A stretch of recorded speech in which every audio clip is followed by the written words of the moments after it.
اعوذ باللہ من الشیطان الرجیم بسم اللہ الرحمن الرحیم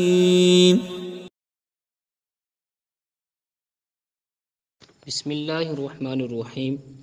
معزز طلباء کرام، آج کا جو ہمارا لیکچر ہے وہ درس نظامی کے درجہ ثالثہ کے اندر پڑھائی جانے والی عربی ادب کی کتاب دروس البلاغہ کے مصنف کے بارے میں ہے، یعنی دروس البلاغہ کے مصنف کا تعارف جو ہے وہ آج کا ہمارا لیکچر ہے۔ دروس البلاغہ کی کتاب عربی ادب کی کتاب ہے۔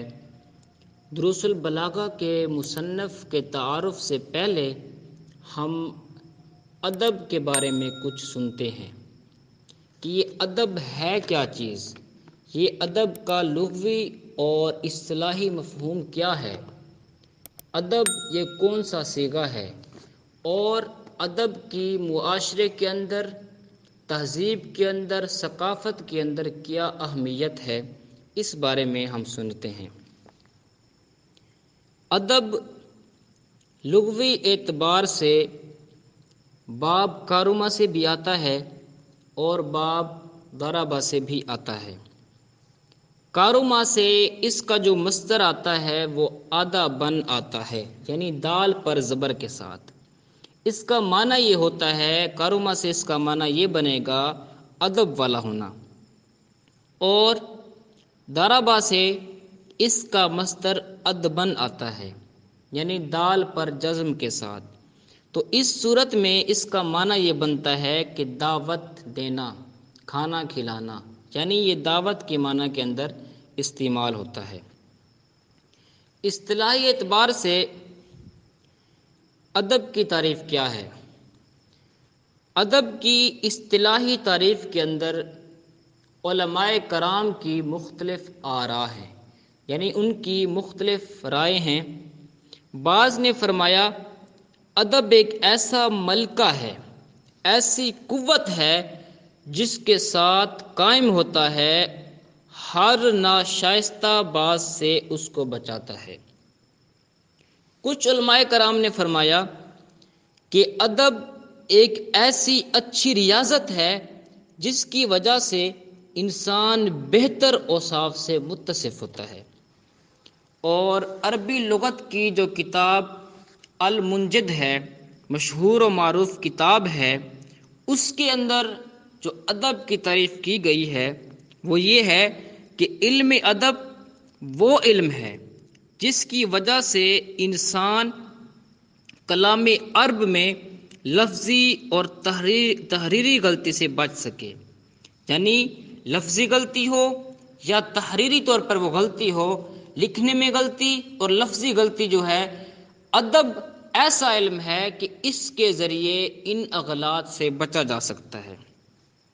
اب علم ادب کی اہمیت کے بارے میں سنتے ہیں۔ ادب خوبصورت پیرائے میں اظہار مدعا کا نام ہے۔ ادب دراصل اخلاق کے چہرے کا حسن اور زبان کی زینت کا نام ہے۔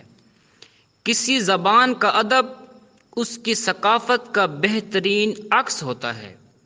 ادب ہی ایک ایسا آئینہ ہے کہ جس میں کسی قوم کی ثقافت، تہذیب و تمدن، اس کے اخلاق اور معاشرے کی بلندی اور پستی دیکھی جاتی ہے۔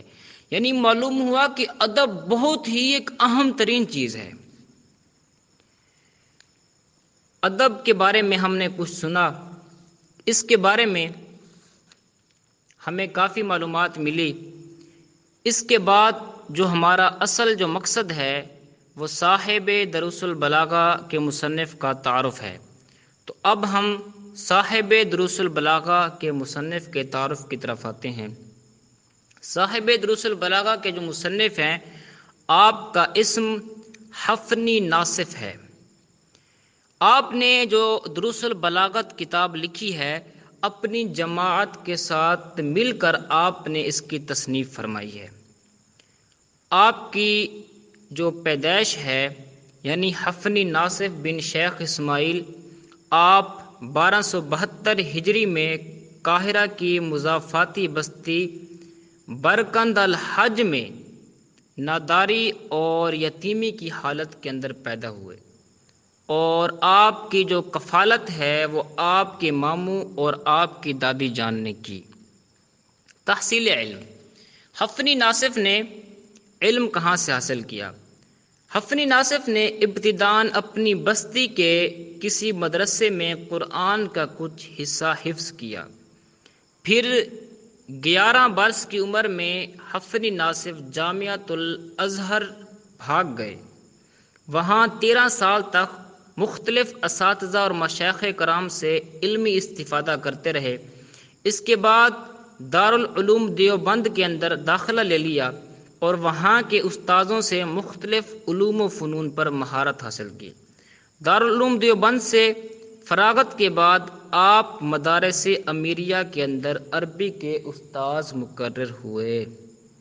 حفنی ناصف کی وفات، حفنی نے 1327 بمطابق نومبر 1919 کے اندر وفات پائی، اور آپ کا مقبرہ جو ہے، آپ کا جو مزار ہے وہ مقبرہ شافعی میں موجود ہے، یعنی آپ مقبرہ شافعی میں مدفون ہیں۔ حفنی ناصف نے بہت سی کتابیں لکھی ہیں۔ دروس البلاغت کی جو کتاب ہے وہ آپ نے اپنی جماعت کے ساتھ مل کر لکھی ہے، جو کہ بہت ہی اعلیٰ کتاب ہے، جو کہ پڑھنے والے طالب علم جب اس کتاب کو پڑھتا ہے تو اس کو پتہ چل جاتا ہے کہ مصنف علیہ الرحمہ نے کتنے اعلیٰ انداز سے یہ کتاب لکھی ہے۔ مصنف علیہ الرحمہ کی بہت سی تالیفات ہیں، جن میں سے چند یہ ہیں۔ نمبر 1 ممیزات لغت العرب، اور دوسری کتاب آپ کی یہ ہے حیات اللغت العربیہ، اور تیسری کتاب آپ نے لکھی ہے القطار السری فی علم البدی۔ مصنف علیہ الرحمہ نے بہت ساری تالیفات کی ہیں، جن میں سے 3 کتابوں کے نام آپ کی خدمت میں عرض کیے گئے ہیں۔ یہ صاحب دروس البلاغہ یعنی حفنی ناصف بن شیخ اسماعیل کا جو تعارف تھا وہ آپ کی بارگاہ میں پیش کیا گیا۔ تو اس طرح کے اچھے اچھے جو ہے لیکچرز اور مصنفین بکس کے یعنی جو کتابیں ہیں عربی ادب کی ہوں، چاہے وہ درس نظامی کے اندر پڑھائی جانے والی کتابیں ہوں، اس کے علاوہ بھی جو عالم کورس کے ساتھ کتابیں شامل ہیں عالم کورس کے اندر، ان کے مصنفین کے تعارف، لیکچرز، اور اس کے علاوہ ڈھیروں ڈھیر صرفی اور نحوی بحث کے لیے، صرفی اور نحوی معلومات کے لیے ہمارے چینل کو ضرور ضرور سبسکرائب بھی کیجئے، اور ہر نیو نوٹیفیکیشن کے لیے گھنٹی کو بھی لازمی طور پر کلک کیجئے۔ جزاک اللہ خیرا کثیرا۔